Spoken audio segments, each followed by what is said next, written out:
કર્ણાવતી ગ્રાહક સુરક્ષા સમિતિના પ્રમુખ શ્રી પ્રવીણ અનંતરાય ભટ્ટ દ્વારા આજે યોજાયેલી પ્રેસ કોન્ફરન્સમાં ખેડા જિલ્લાના ગોબલજ ગામ ખાતે વર્ષ 2003 દરમિયાન વોટર પાર્ક ના નામે ચલાવવામાં આવેલી મની સર્ક્યુલેશન ચીટ ફંડ યોજનાના 23 વર્ષથી લંબિત કેસને ફાસ્ટ ટ્રેક કોર્ટમાં ચલાવવાની અને લાખો પરિવારોને ન્યાય અપાવવાની રાજ્ય સરકાર સમક્ષ ઉગ્ર માંગ કરવામાં આવી હતી. શ્રી ભટ્ટ.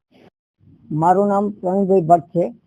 હું છેલ્લા 26 વર્ષથી કર્ણાવતી ગ્રાહક સુરક્ષા સમિતિ ચલાવું છું. ગ્રાહક સુરક્ષા જાગૃતિ અભિયાન સમિતિમાં અમે નેજા હેઠળ અમારા ધ્યાન ઉપર ગોબલજ ગામમાં ગૌચરની જમીનમાં દક્ષેશ મહેન્દ્રભાઈ શાહ જેણે ગેરકાયદેસર ચીટ ફંડના પૈસા ઉઘરાયા 5 લાખ મેમ્બરો અને 14 કરોડ રૂપિયાની FIR 2003માં ફાડેલી અને ગયા 20/6 એની મુદત હતી ચીફ કોર્ટમાં.